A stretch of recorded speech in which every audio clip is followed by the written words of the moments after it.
अभ्यास 12,031। यस,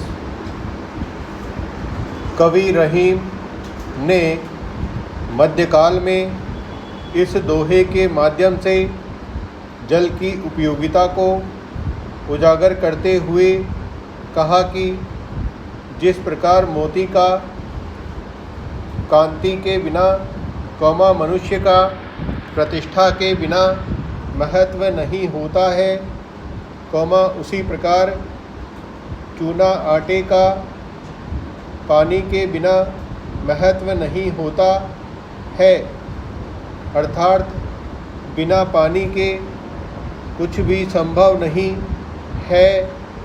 विराम। यह वर्तमान में भी प्रासंगिक है, क्योंकि जल के महत्व को नहीं समझने के कारण ही भारत भू जल संकट के द्वार पर खड़ा है। विराम। वर्तमान की भौतिकवादी संस्कृति, नगरीकरण,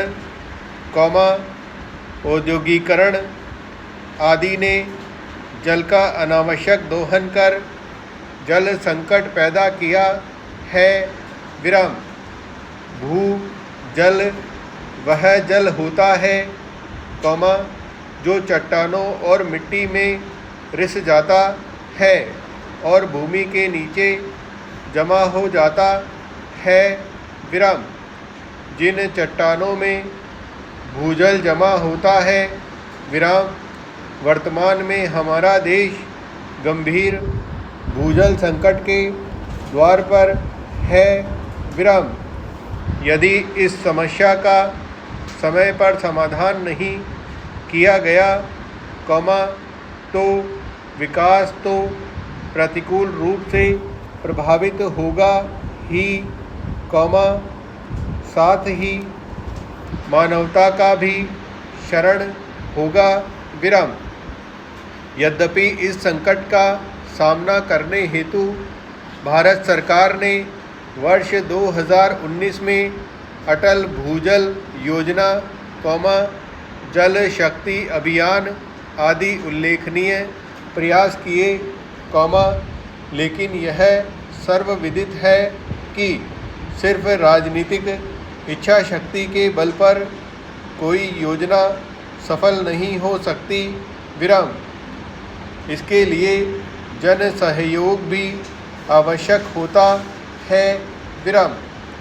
अतः भारत में भूजल संरक्षण को बढ़ावा देने के लिए हमें अपनी जीवन शैली में सुधार लाने की आवश्यकता है। विराम। सतत विकास को ध्यान में रखते हुए प्रत्येक व्यक्ति को आवश्यकतानुसार ही जल का उपयोग करना चाहिए। विराम।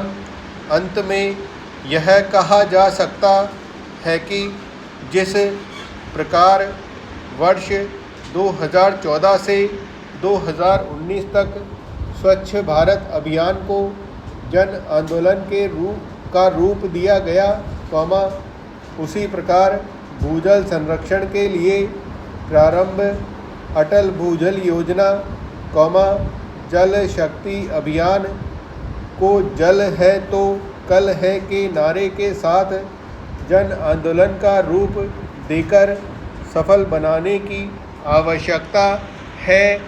विराम। जितने अधिक वन होंगे, पर्यावरण उतना ही सुरक्षित होगा। विराम। वनों के बिना आज मानव समाज की कल्पना नहीं की जा सकती है। विराम। लेकिन मनुष्य विकास के नाम पर निरंतर वनों की कटाई करता रहा है, जिस प्रकार पर्यावरणीय संतुलन बिगड़ रहा है। विराम। इस रिपोर्ट के आधार पर कहा जा सकता है कि भारत वन के क्षेत्र में निरंतर वृद्धि कर रहा है तथा वन संसाधन की दृष्टि से हमारा देश सही दिशा में है। विराम। यद्यपि यह भी सत्य है कि पिछले 2 दशकों में विकास के नाम पर हमारे यहाँ भी पेड़ों की अंधाधुंध कटाई हुई है, लेकिन लोगों ने इसके विरुद्ध जागरूकता आंदोलन चलाकर पेड़ों की कीमत पर विकास का विरोध किया है। इसके साथ ही किसी देश की संपन्नता उसके निवासियों की भौतिक समृद्धि से अधिक वहाँ की जैव विविधता से आंकी जाती है। इस दृष्टि से भारत सही दिशा में है, क्योंकि भारत जैव विविधता के मामले में काफ़ी धनी है।